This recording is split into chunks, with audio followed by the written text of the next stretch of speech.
What's up guys, it's me, Kadar, and when I was researching for my Satanic Panic video, I came across the steaming pile of misinformed junk that is Dark Dungeons, a comic that correlates Dungeons and Dragons with Satanism and the occult.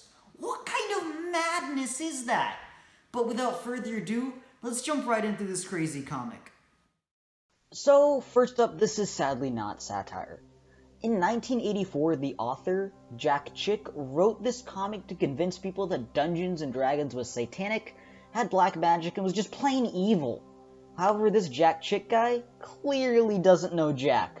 This Dark Dungeons comic clearly shows that the people advocating against Dungeons and Dragons had no clue about the thing they were advocating against, and just wanted something to blame all of their troubles on. As a D&D player, I can confidently say that I'm not a satanic cultist. Well, not 100% a satanic cultist. Alrighty, so I can't really delay reading this any longer. Let's take a look at the first page. So, nothing seems too crazy here, it's just a couple of people playing D&D at what seems to be a school.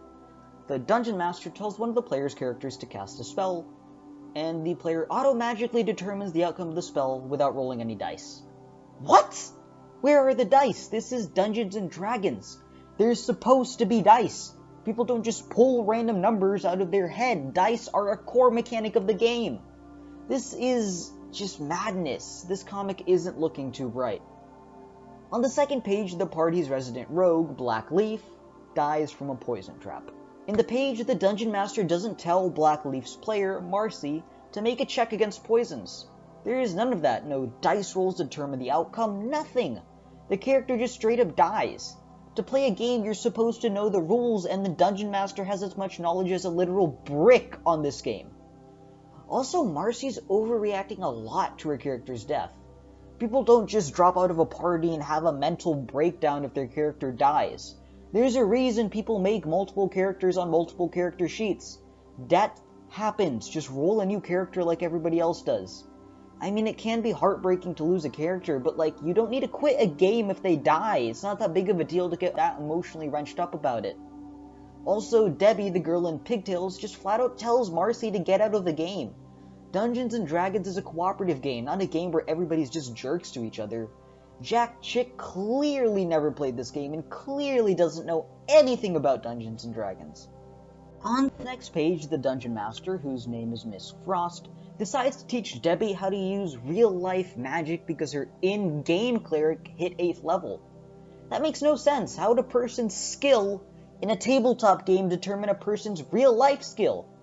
And also, if Debbie has an 8th level cleric and they're playing Advanced Dungeons and Dragons, couldn't she just cast Animate Dead to bring Black Leaf back to life? That's just cold that Debbie didn't do that. The job of a cleric is to heal their teammates. Jack Chick is substituting characters with terrible personalities for the actual problems of Dungeons and Dragons. So far, the game isn't causing bad things, but the personalities of its players in this comic are. Alrighty, so on the 4th page of this comic, there's this big font that says the intense occult trading through D&D prepared Debbie to accept the invitation to enter a witch's coven. Man, is Jack Chick alright? Did he hit his head? Does he need to get checked out by a doctor?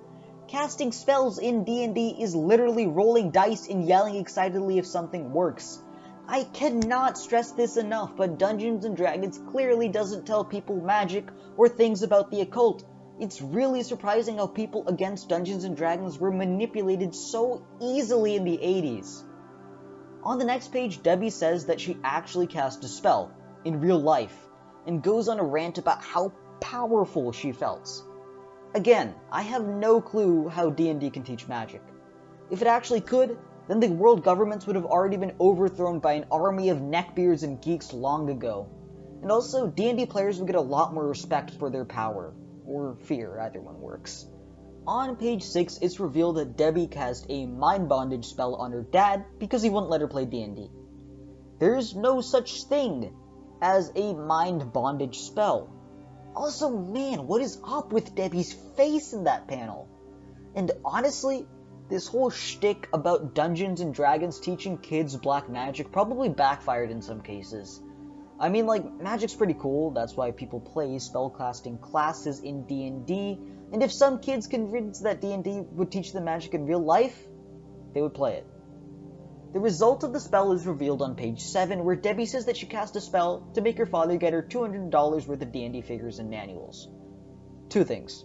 First, only $200 worth of stuff? Debbie could cast quite a few spells, and she only uses her power to get $200 worth of stuff? Debbie went on a rant about having so much power in her hands, and she uses that insane power to get $200 of D&D stuff. That's crazy. Secondly, if D&D players could actually cast that spell, wouldn't many game shops be sold out? Like, the whole point of this comic was to show that Dungeons & Dragons is the game of the devil because it lets its players do these kinds of things, but like, it doesn't seem to click that for the people protesting against D&D that if the game actually gave its players magical abilities, they would be seeing quite a few strange phenomena happen. Seriously. To prove that this works, I'm going to go and cast this mind bondage spell on my parents to see if they can get me minis. A few moments later. All I did was get confused looks and reinforce the point that I should be in mental asylum. D&D players cannot cast spells, sorry. On the next page, Marcy, the person whose character died earlier in the comic, wants to talk to Debbie. Debbie declines, saying that she's fighting a zombie. First things first, fighting a zombie shouldn't take so long that Debbie can't see her friends. Debbie's cleric is almost at max level since she's at level 8, and this comic is focused on the D&D edition of the time, which was Advanced Dungeons & Dragons. Zombies should be easy for a cleric of that caliber to fight, so Debbie shouldn't be delaying her meetup with Marcy until the evening. Also, Debbie's fighting a zombie without her dungeon master. That's just rolling dice with nearly no consequence. That's not fun, and it's a waste of time. Jack Chick once again unintentionally showed that he has as much knowledge about Dungeons & Dragons as a kindergartner does about operating a tank. Again, this comic is trying to show that Dungeons & Dragons is addictive and bad for kids, but it's clearly showing that Jack Chick had no idea what he's writing about. When Debbie goes to Marcy's house, she comes across Marcy's mother, who says that Marcy shut herself in a room and won't come out. I mean, I get a character dying, but a week has passed since Marcy's character's death, and it honestly should take much less than a week to get over a character death. There is a reason character sheets are sold in multiples. Character death doesn't translate to giving up on the game and giving up on your social life. The author clearly doesn't want his readers to understand that Dungeons & Dragons is just a game, not a cult. And that was the first part of Jack Chick's Dark Dungeons, and it was a really interesting look at how propaganda like this caused mass hysteria in the 80s. In the next video, I'll be taking a look at more pages from Jack Chick's Dark Dungeons, and I will be critiquing them.